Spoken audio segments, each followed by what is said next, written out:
So it seems like the motto right now, at least from social media, is unfinished business. How do you guys feel within the club? You know, knowing last year you got to this game but couldn't make it through, and knowing you have a chance to make it through this time around.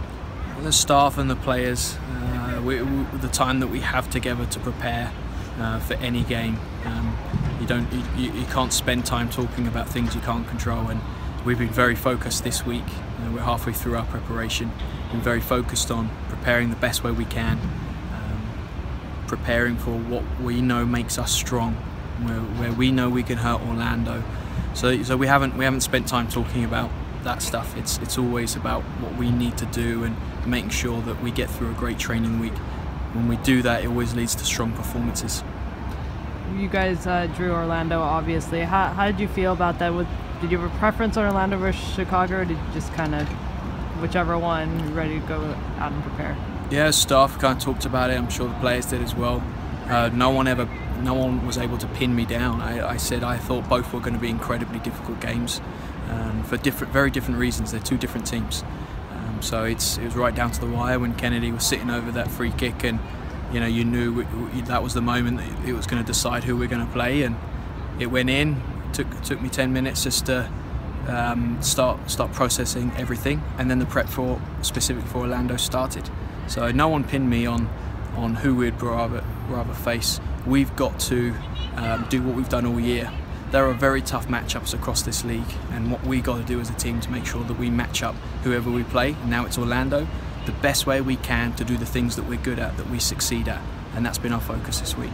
What do you think are the keys for you guys against specifically an Orlando team? We learned some good lessons in Orlando. We got pinned in for 25, 28 minutes, and there's a few things we didn't do that didn't allow us to break the pressure they put us under.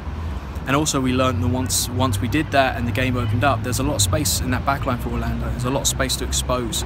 I think we can take advantage of their pockets in front of their backline and get players in there to overload and create opportunities to attack. And for us, how we defend often sets up how we attack.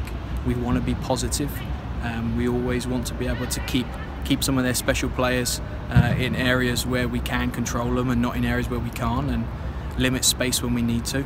And with the ball, be positive. So positive without it, be positive with the ball. In terms of the form you guys are in going to this game, you obviously won 9 of your last 11.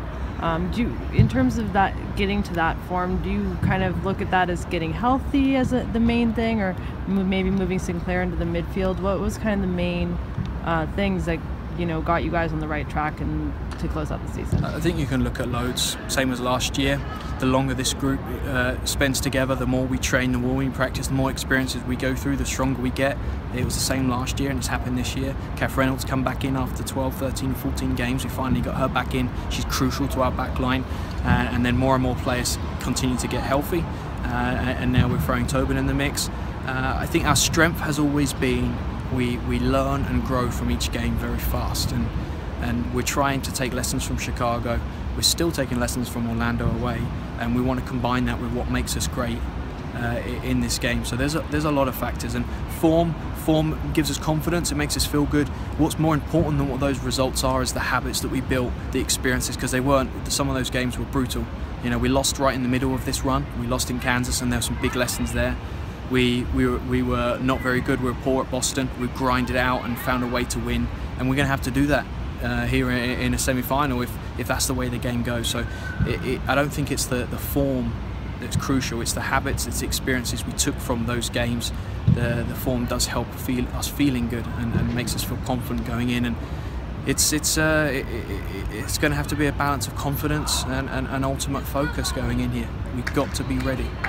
And then in terms of Tobin, can you talk about her form so far coming back, and then what's your expectation in terms of minutes she could potentially play Saturday?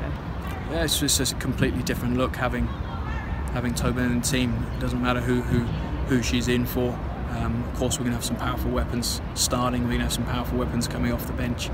Tobin on the pitch gives us the pace. It gives us ability to hold up the ball in tight areas. She draws players into her, and we've been talking about this week. She's going to draw loads of players into her, and we space up elsewhere for us to expose once we get it out there. We also got to be careful because she was the most fouled player in the league last year. Rasso and Haran are the two second and third most fouled players this year. I believe we're the most fouled team. So it's been very clear that what other teams have tried to do here, and Tobin's still working back in, and we got to make sure that we offer her protection and in support of the ball, so she always has the option to beat someone and always has the option to move it. Minutes she'll start, and let's see. You know, we've been very cautious all throughout this period. I think that has to continue. She's fresh, she's fit, she's strong, she's moved forward from everything that she's done. So she'll start, and right now that's all we can talk about.